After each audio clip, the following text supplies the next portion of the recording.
success, as you know, my acronym of racing is about recognize your dreams, act one corner at a time, care about yourself, inspire with which means inspire, empower, and go inside yourself and discover your power.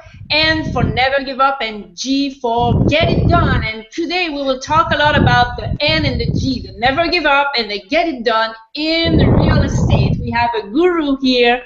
His name is Lance Edwards. I met Lance about in 2010, so he's a really a big follower of mine. I'm a big follower of his, and today he will teach us on how to make big money in small apartments. So stay tuned and let's welcome Lance Edwards. Hi Lance, how are you?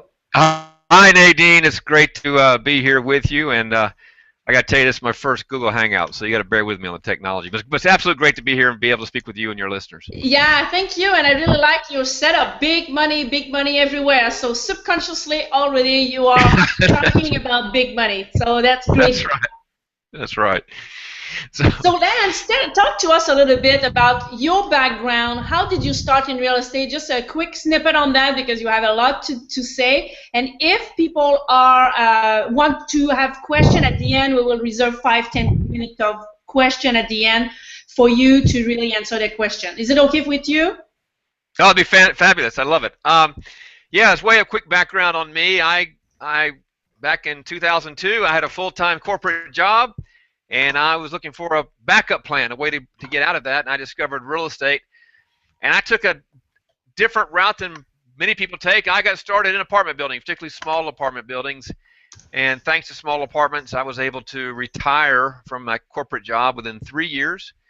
Left there and went out doing our apartments full-time back in 2005. And back in 2007, I started teaching people how to get started in this business, and we remain very active in real estate, and I love the training side of the business, and we do occasionally do deals with the students. The largest deal we've done to date, Nadine, with the students, $11 million deal that we wholesale apartment building. Wow, congratulations, that's amazing. Thank you. And but my passion, I love deal making, and I love empowering people about how to get started, break through the fears, and have the mindset to come to realize that there's no difference between doing houses versus apartments, and if you're going to start, why not start an apartment? So that's what we do. Hey, I have a question for you because you said that you started to coach and teach your client in 2007, which was the beginning of the crash. So what is the biggest lesson and how those new clients or new investors in real estate kind of made it through that big crisis? Because people are so afraid about that big crisis, but I think when you teach the right strategy, there is a way to get through that, right?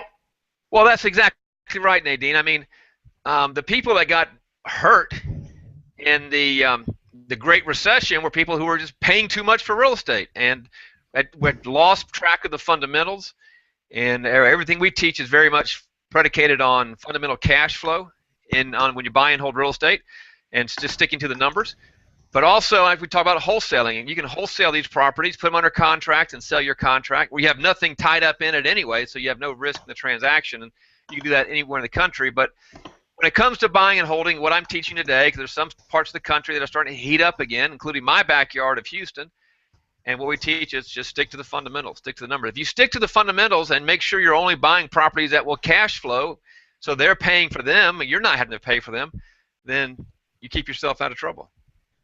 Yeah, and I really like about the stick with your numbers. When we met at Nouveau Riche in 2008, 2009, something like that.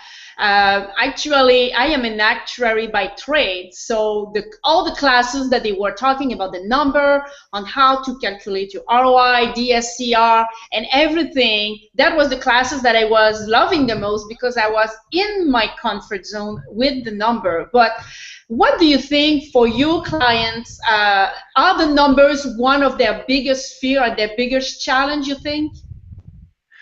That's a great question. I think there's three fundamental fears I'll tell you right now that keep people out of the apartment business, and they're myths. They're not true. Let me readjust this headset. And Number one, a lot of people have this myth that they have to graduate from houses before they move into apartments, and that's just that's just a myth. I started in apartments. My students started in apartments. Another myth or fear that people have, Nadine, is, well, wait a minute, I don't have the personal financial resources to do these bigger deals. Well, you're not going to be using your own cash. You're not going to be using your own credit anyway. And even if you do have your own cash, you're going to run out of it if you're going to start buying a lot of deals. So you've got to learn how to, what I say, find deals and find dollars and bring them together. And so that's part of the mindset shift, the new belief system you have is the ability to raise money from other people. And then the third fear that keeps people out of this business is, hey, they say, I don't want to deal with tenants and toilets. Well, guess what? Neither do I. And so we hire management companies to do that for us. And I'd say, those are the three fears. And of those three, Nadine, where's the money going to come from is the biggest one that people have to learn, that it's not about your money, it's about your ability to find deals and find money and bring it together. And that's really the key part of the business. And what would you say to the people in the industry, like newbies or veteran into the industry, about that saying that get rich quick? I have clients also myself, and people go into the real estate, they think they will make thousands of dollars in the first 3 months. That doesn't happen most of the time, and they quit, they give up. So what do you have to say to those people? Well, I think you're spot on. There's no such thing as get rich quick that's legal, to my knowledge, and there's how to get rich right. And one of the strategies I teach in my book, by the way, how to make big money in small apartments, is one of my favorite strategies is this: flip one, flip one, flip one, hold one. You can flip apartment deals and generate chunks of cash to pay your bills today, but along the way you want to cherry pick the ones that you want to hang on to generate passive income. And so you start to accumulate a portfolio over a few short years to where within just a few short years you could be financially free because you have enough passive income or mailbox money coming in to cover your bills.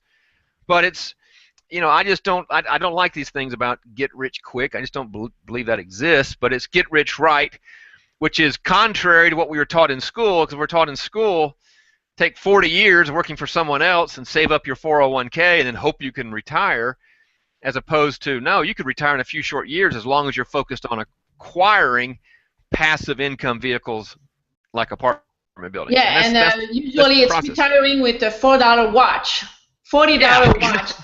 40 years to get a $40 watch. So that's right. Yeah, I'm a really big fan, as you know, of entrepreneurship from A to Z. You need to learn from scratch. And when you met me, Lance, you are one of the first one who can have a testimonial about my French English was pretty hard to understand. And I remember I was in that first class when they were teaching about foreclosure. We had kind of a role play to play. I didn't know what the word foreclosure meant for 2 days.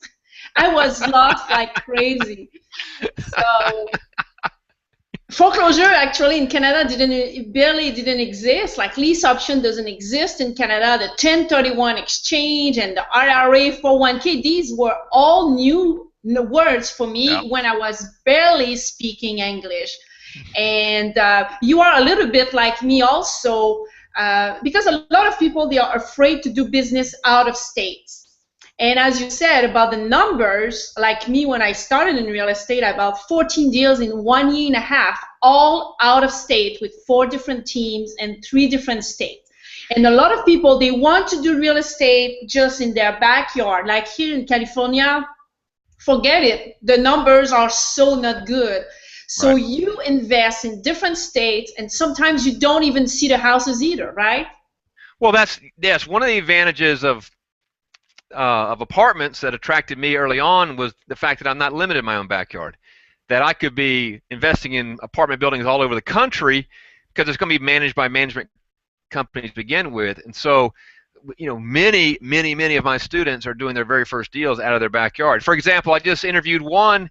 In the last 2 weeks, he lives in Atlanta, and his very first apartment deal, he bought a 27-unit property in Indianapolis, and he bought it with none of his own cash. He got the seller to carry back 90% seller financing, and he raised the 10% from a private investor. but he's doing a 27-unit apartment building outside of his state. It's producing $3,400 a month cash flow because it's all based upon the numbers. And that's the thing really at the heart of it, what you were mentioning at the beginning, Nadine, what really attracts me into apartments and commercial is it's all based upon the numbers. I don't need to even look at these buildings to make offers. Matter of fact, we don't look at them until it's under contract. So we're just making offers, every day based upon these numbers. So you can be doing, back to your point, you can be doing these deals all across the country. You're not limited to your own backyard. And do you have a kind of a step-by-step process? You said that you make the offer, and when your offer is accepted and all that, that's where you start your due diligence. So a lot of people, they start the other way around. They want to see the house, they want to visit the house, they want to inspect the house, and they don't even have an offer on the table, right? Well, that's exactly right. And that's, people say, well, I need to go look at it. No, you don't. And so let me shortcut of the process is, you speak to a seller, you make them an offer, which is a page-and-a-half letter proposal, and then you negotiate around that offer. Okay, now you get the basics of a deal structure. Then you go to a formal contract, which is 8, 10, 12-page document, and that defines how the deal is going to be done. And then when you sign that contract, it begins a period known as the due diligence period, where you have 45 days to go examine everything about this property. You get to check all the financials, check all the bank statements. You get to have an inspector check out the building. And at any point, if at any point during these 45 days that we find anything we don't like, including I don't like the color of the grass at 2 o'clock on Thursdays, we get out of the deal with no penalty. And so the whole point is to get a property under contract so we can begin a due diligence period to decide if this is really, what it said it was going to be. Is this really the deal we want to do? And so there's no point of going to looking at an apartment building until I have it under contract, because up until then it's all based upon the numbers anyway. And that's how we're able to get much leverage of our time, and how we literally are making multiple offers per day on properties around the country to figure out which ones we're going to get to a contract, and those are the ones we're going to focus on. And that's the real beauty of it. You don't need to be. This is not driving for dollars. This is making offers and then focusing on the ones you get under contract. And the difference between the U.S. and Canada, because I actually bought my first duplex in Canada because I was afraid to do the U.S. investment, and I said, okay, let's start in my backyard. So I started like that too. But after the first one, I said, oh my God, like the numbers were not as great, and the people who are afraid to do the offer, because a lot of people, that's what they want to do. They want to drive by, but in the US, you have so many different websites that we can use. We do the comps, we can do the assessment, we can verify almost if there is a lien on it. Like there are many, many websites. What is the major tool that you are teaching your clients to use?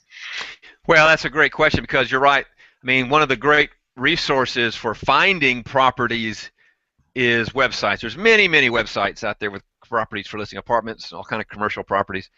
You have to know how to separate the trash from the treasure as you're sorting through that. But you can find properties for sale on websites, and then it's a matter of running the numbers. And basically, we need to know the rents, the number of units, the occupancy, and from that basic information, we have a analysis that we perform on it based upon the math of the business, and we literally make offers based upon that math. And even now to the point where we automatically generate the offers because it's all simple math. And so, we start with websites, we talk to brokers, we're getting this deal flow coming in, we stick them into our software, do our analysis, and literally we can press a button now and it spits out the offer, gives them 3 options of how we're going to buy it. And then we send those offers out, see what comes back in terms of counter offers, and now we know who we're going to deal with. And that's basically the process. And sight unseen. I'm not going to look at the building until we have it under contract. There's no point to. Let me figure out who wants to sell under the terms we're proposing, and then focus on them. And are you flying yourself for, let's say you buy a property in Ohio, are you flying yourself each time during the 45-day due diligence period, or you have teams in different states and you call your friend and say, hey, can you go look at that property for me? How do you work? That's a great question. If you're doing a property out of state, if you're going to wholesale that property, meaning you have it under contract, I've got this piece of paper, I've got this contract, and I want to sell my contract or assign it to someone else, and they're going to buy the property, then no, I don't need to go see it. I'm just going to I'll let my new buyer, they can go do the due diligence, they can examine it, so I don't need to go see it then. But if on the other hand, if I or my student intends to hold on to that property, wherever it is, then during the due diligence period, here's what we do. We say, first of all, there's two types of due diligence. One is a financial, and second is a physical due diligence. Financial due diligence is let's collect all the records, let's get copies of bank statements, copies of all the leases, have that sent to me or sent to my student. Let's go through all that. When that passes, then we'll go to the physical inspection of actually hiring an inspector, and then we'll travel to the property, because there we want to interview some management companies, actually walk the property, do some mystery shopping to see what our competition's like, and put together a plan. And so only then and at that point, under those conditions, would we then justify making a trip. Now, you mentioned also if you have team members in place. I mentioned the student who lives in Atlanta who did the deal in Indianapolis. Well, one of the reasons he chose Indianapolis because he has some family members there, so he had a natural team in place, and they could do a lot of this for him to basically, extend his reach. So, either you or someone needs to lay his eyes on it when you're going to be buying it to hold. Otherwise, you don't need to see it. And what is the major common thread from your students about their background in real estate? Are they from the beginners to the advanced, or who are really intrigued by your methodology, your system, and which kind of people you can help? That's a great question. If you look at who some of our clients are, we have absolute beginners, newbies, who are starting in real estate, like I was, had never done a deal, and they get started in small apartments. And then we have those who maybe own a few rental houses that they've been self-managing, and they've decided they want to play bigger, and they come into the program. And if you look at their background, many of them are entrepreneurial, they're self-employed, or some of them are like me in corporate America, but we're trying to figure out how to escape corporate America. And that's, but mostly it's newbies to people who've been doing some rental houses. Yes. And what is the time process from one person who really take a decision about doing a deal to the closing of their first apartment? Does it vary a lot, or it depends? Well, it can vary. There's some factors we can't control, market factors, but generally, it's at the end of the day, it's all about marketing. We have to start the business with lead generating. I've got to get some deal flow. I got to find some, be talking to some sellers or some owners who'll be interested in selling, and that's where the whole business begins. We do a lot of things. Boy, we really kill it with postcards these days. We get fabulous responses on postcards. We're doing it with the websites, as I mentioned. We call brokers using scripts who have properties for sale and get their referrals as well. So that's where it all begins, is on deal flow. And the whole business, I'm the one that's always saying this, and I know you believe this too, Nadine. We're not in the real estate business. We're in the marketing business, just like any business. And so the path at which you can get to a deal is a function of how much marketing you do up front. Now, having said all that, in all my programs now, I basically lay down what I call the 90-day challenge.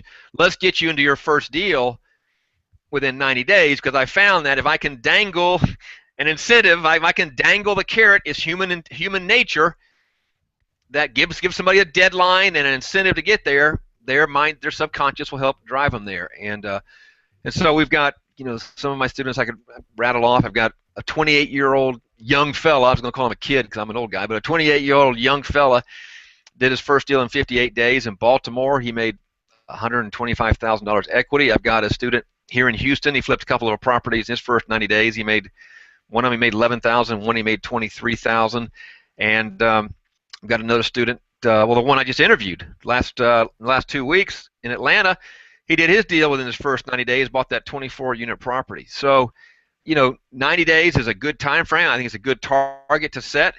But you got to do your part. You got to do the marketing and then make your offers. The whole business is about basically marketing and making offers. That's the business. It's all based on the math. Yeah, and it's all about taking action, and I'm a big promoter of taking action. Like, go with the flow, but act one corner at a time. Be sure that you are doing whatever it takes. And the 90 days, me too, I like to challenge my students about the 90 days, because I discovered over the years, after coaching 850 clients in business, real estate, and personal development, if people don't take action in the first 90 days, it's because they are not committed a lot. If you are not committed enough, there is no way you can accomplish, because you will have reason all the time. Oh, I didn't have time, or I had a problem with my wife, or my kids are just starting school. You will have excuses every day of the week, every week of the year, all the time. What do you think about that?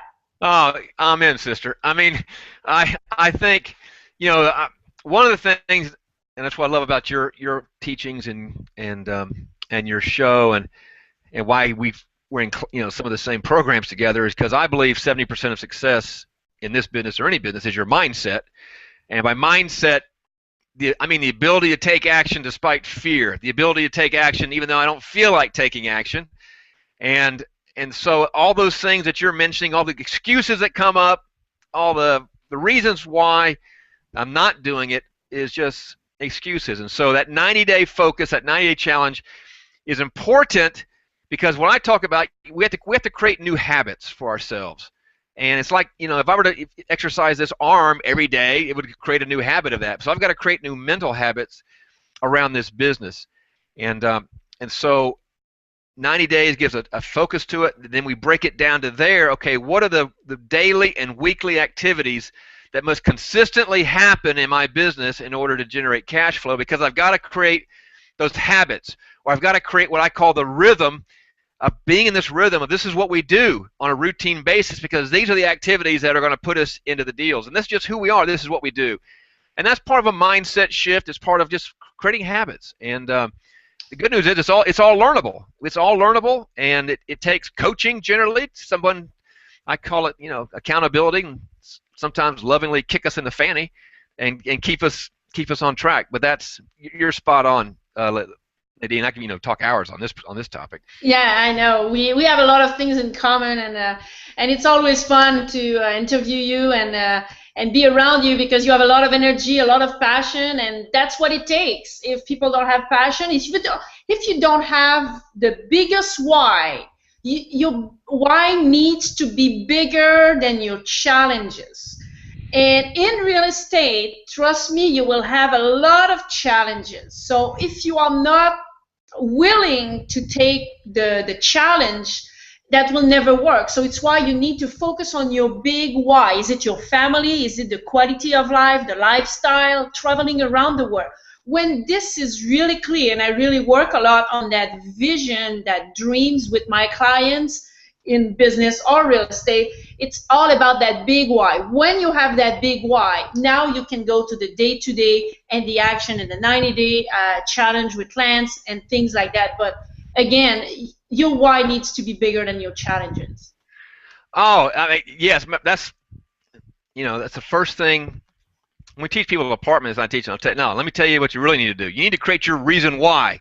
The first step is your reason why. It's exactly what you're saying, Nadine. What is that, that cause or that family member or that purpose that you will commit to, that you will never let down?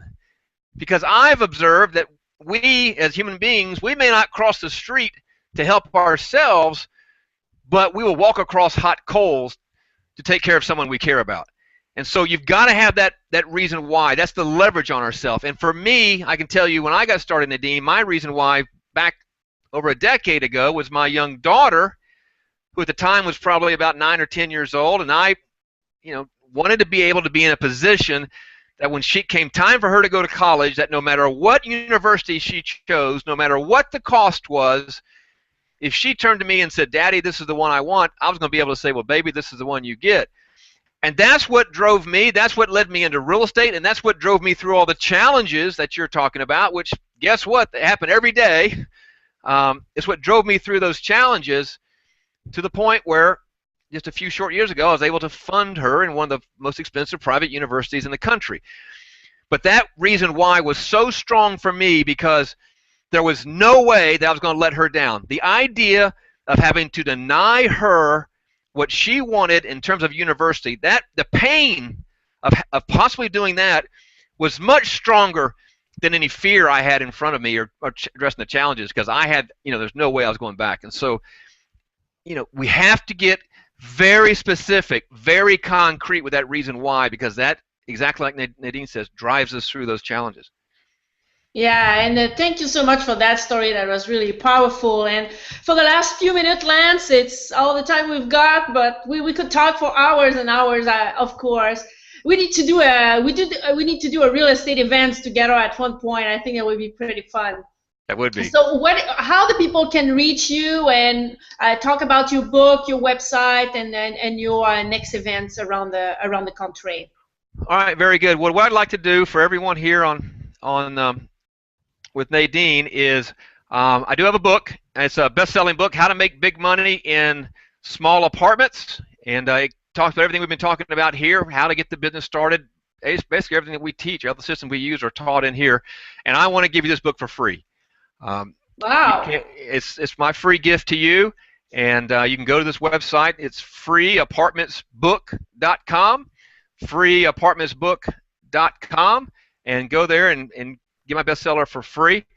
And you can go on there. It explains basically how we run the business, everything we do, the numbers that I was talking about, shows the math, shows the marketing, and there's a lot of bonus resources in here as well, like doing with asset protection and everything involved in real estate. And I've been very blessed. Got some great reviews and #1 bestseller. So freeapartmentsbook.com.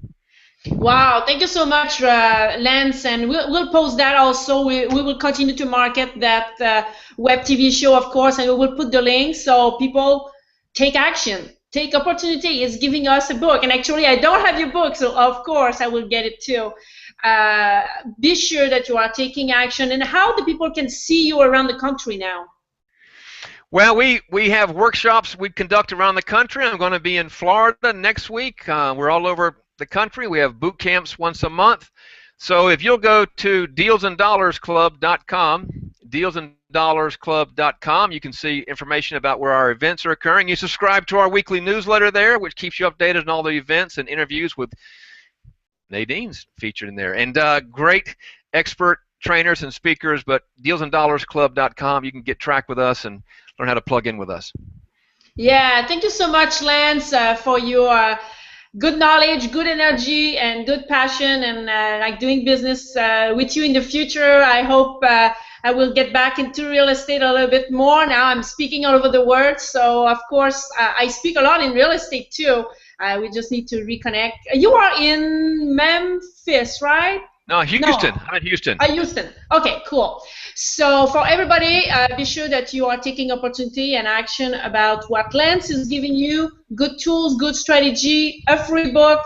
And if you want to reach me, my website is NadineRacing.com. And I have also a website in real estate that is winningwithnadine.com.